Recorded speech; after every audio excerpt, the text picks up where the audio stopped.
A ver, ¿qué hace alguien cuando lo pierde absolutamente todo? ¿Su patria, su amor, su lugar en el mundo? Bueno, pues construye un universo. Esa es, en esencia, la historia de Dante Alighieri, un hombre cuya tragedia personal dio vida a uno de los viajes más extraordinarios jamás contados. Vamos a sumergirnos en los 6 actos de una vida que transformó la calamidad en una epopeya inmortal. Este es un recorrido que nos va a llevar desde las ruidosas calles de Florencia hasta los círculos mismos del infierno y las esferas del paraíso. Nuestra historia empieza en la Florencia del siglo XIII. Imaginen una ciudad que, literalmente, hervía de conflictos políticos, pero también de una cultura desbordante. Y es justo ahí, alrededor de 1265, donde nace un niño llamado Durante de Alighiero degli Alighieri. Su vida desde el principio estuvo marcada por momentos que forjan el carácter, ¿no? La pérdida de su madre siendo muy niño, un compromiso matrimonial arreglado, lo normal para la época. Y sobre todo, un único y fugaz encuentro que lo cambiaría absolutamente todo. Y aquí está ese momento. A los 9 años la ve por primera vez y ¡listo! Se enamora al instante. Pero ojo, esto no es un amor común. Es una devoción platónica, casi sagrada, que se convertiría en el sol de todo su universo creativo. Para Dante, Beatriz era más que una persona. Era la encarnación de la virtud, un ideal divino que guiaría su pluma por el resto de sus días. Conforme Dante va madurando, su vida se ve arrastrada a 2 campos de batalla, 2 pasiones intensas. Por un lado, el mundo de la poesía, claro, inspirado por ese amor ideal. Y por el otro, el traicionero y violento mundo de la política florentina. Y aquí es donde la tragedia alimenta directamente al arte. Beatriz muere muy joven, en 1290. Y Dante canaliza todo ese dolor para liderar un nuevo estilo poético, el Dolce Stil Novo. La idea era revolucionaria.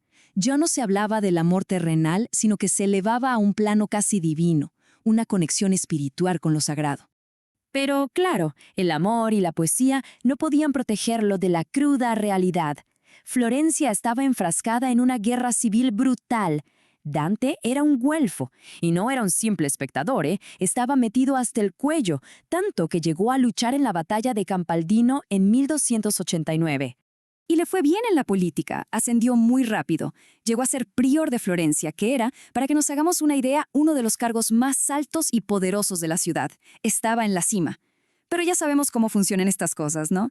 Este mismo éxito se convertiría en la causa de su propia ruina. De repente, los vientos políticos cambiaron con una violencia increíble. Imaginen la escena. Dante está en Roma, en una misión diplomática para negociar con el mismísimo Papa. Y mientras él está fuera, sus rivales políticos aprovechan y toman el control de Florencia. Y así, de un día para otro, su vida se parte en 2. Jamás volvería a ver las torres de su amada Florencia. Para Dante, el exilio fue más que una condena, fue una especie de muerte en vida. Le arrancaron su identidad, y ese se convirtió en su infierno personal, aquí en la tierra. Lo acusaron, lo condenaron y lo sentenciaron a muerte sin siquiera darle la oportunidad de defenderse. Y la traición fue total, porque sus rivales, los güelfos negros, eran una facción de su propio partido. De la noche a la mañana, pasó de ser uno de los hombres más respetados de Florencia a un vagabundo que lo había perdido absolutamente todo. Y en lo más profundo de esa desesperación, sin identidad, vagando por Italia, Dante empieza a forjar su respuesta, su venganza. Pero no sería una venganza de espada, sino una de pluma, un viaje a través del mismísimo más allá. Su idea fue una epopeya monumental en 3 partes, un viaje cósmico para intentar entender la justicia divina. Y sí, era una forma de poner a cada uno de sus enemigos en su merecido lugar, y sobre todo, era el camino para poder reunirse, una vez más, con Beatriz. Le dedicó casi 2 décadas, prácticamente el resto de su vida a esta obra maestra, y la tituló, humildemente, Comedia.